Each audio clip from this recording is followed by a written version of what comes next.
بھئی جن ساتھیوں نے ابھی تک صدقہ فطر ادا نہیں کیا، کسی وجہ سے رہ گیا، تو ان سے گزارش ہے کہ نماز پڑھنے سے پہلے دینے کا حکم ہے، تو صدقہ فطر پہلے ادا کر لیں۔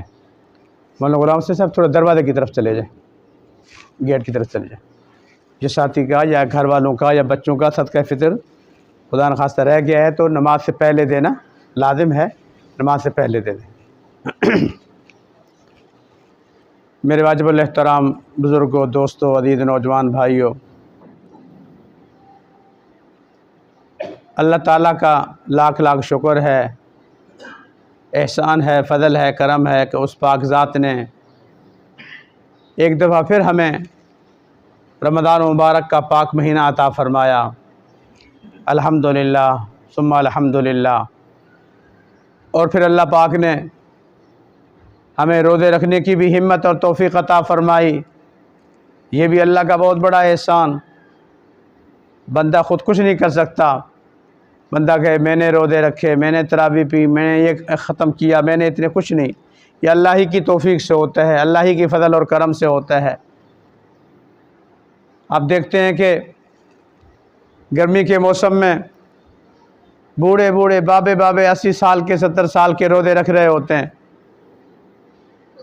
اور دوسری طرف جنوری اور دسمبر کے ٹھنڈے یخ روزے ہٹے کٹے صحت مند ٹھیک ٹھاک وہ روزے رکھنے کی سعادت سے محروم رہتے ہیں۔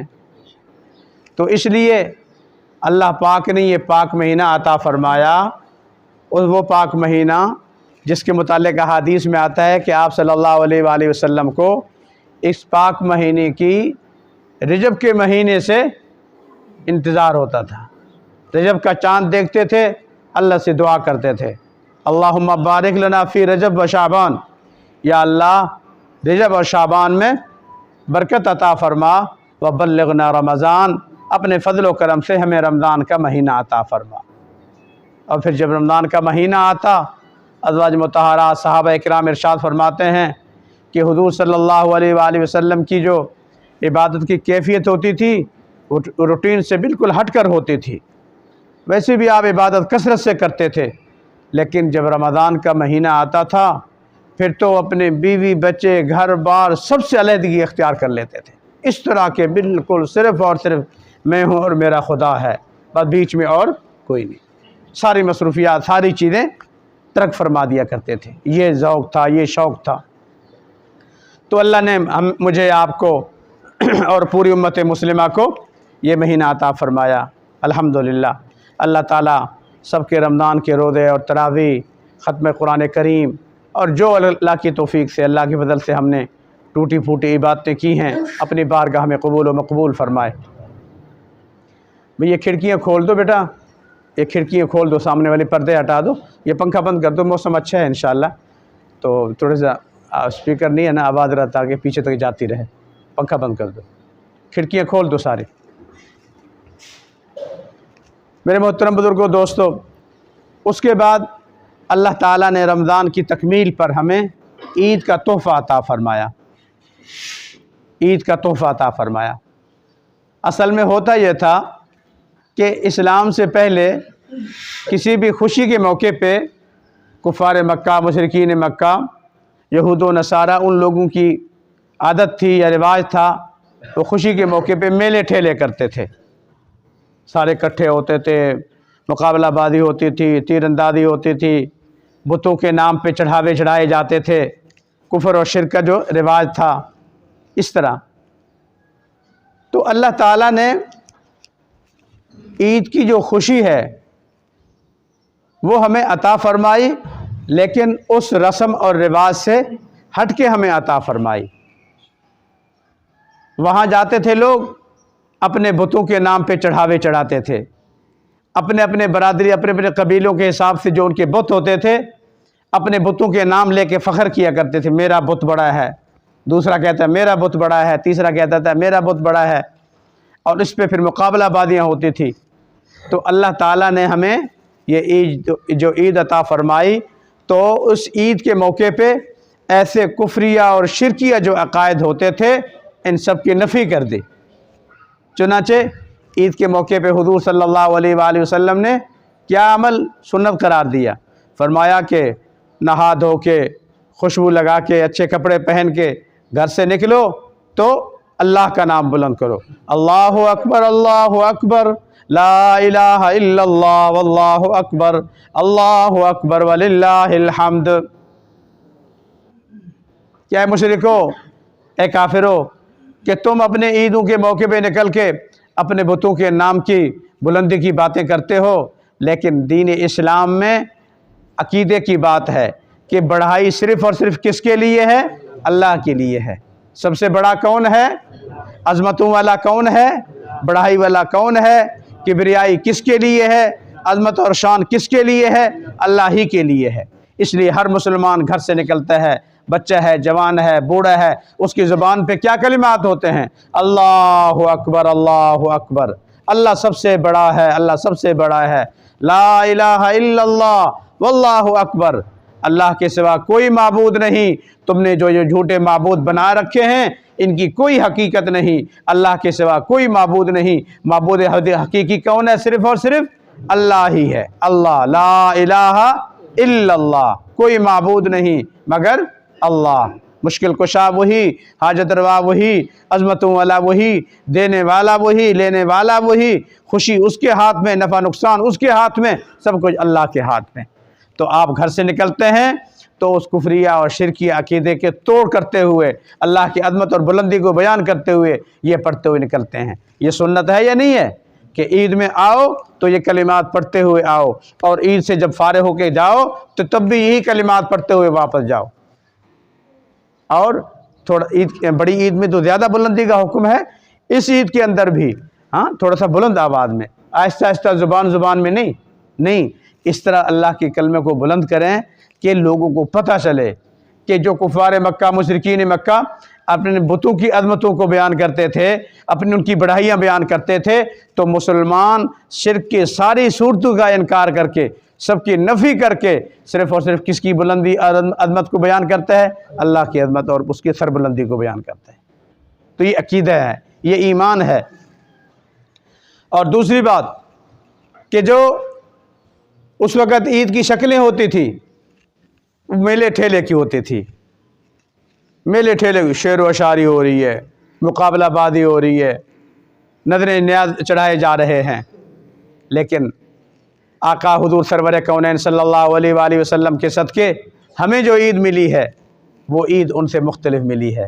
عید کا معنی ہے خوشی، عید کا معنی ہے خوشی کا دن، کہ تم نے پورا مہینہ روزے رکھے اللہ کی رضا کے لیے، تم نے بھوک برداشت کی اللہ کی رضا کے لیے، تم نے پیاس برداشت کی اللہ کی رضا کے لیے، اور دن بھر عبادت کرنے کے بعد، روزہ رکھنے کے بعد، رات کی تھکاوٹ میں سو جانے کے بجائے، آرام کرنے کے بجائے قرآن پاک کو تراویح میں سن کے لمبی لمبی نماز ادا کی، رات بھی عبادت میں، دن بھی عبادت میں، کبھی تہجد کی شکل میں، کبھی سحر افطار کی شکل میں، اللہ کی عبادت، اللہ کی عظمتوں کو تم نے بلند کیا ہے، اللہ کی عظمتوں کو بلند کیا ہے، اللہ کی عبادتیں کی ہیں، تو اس کے نتیجے میں اللہ تعالیٰ نے فرمایا کہ اب پورا مہینہ تم نے ہمیں خوش کیا، ہماری عبادت کی، ہمارے رضا کے مطابق یہ پورا مہینہ گزارا ہے، اب چلو رمضان کا مہینہ مکمل ہونے پہ ایک دن عید مناؤ، خوشی مناؤ، اچھے کپڑے پہنو،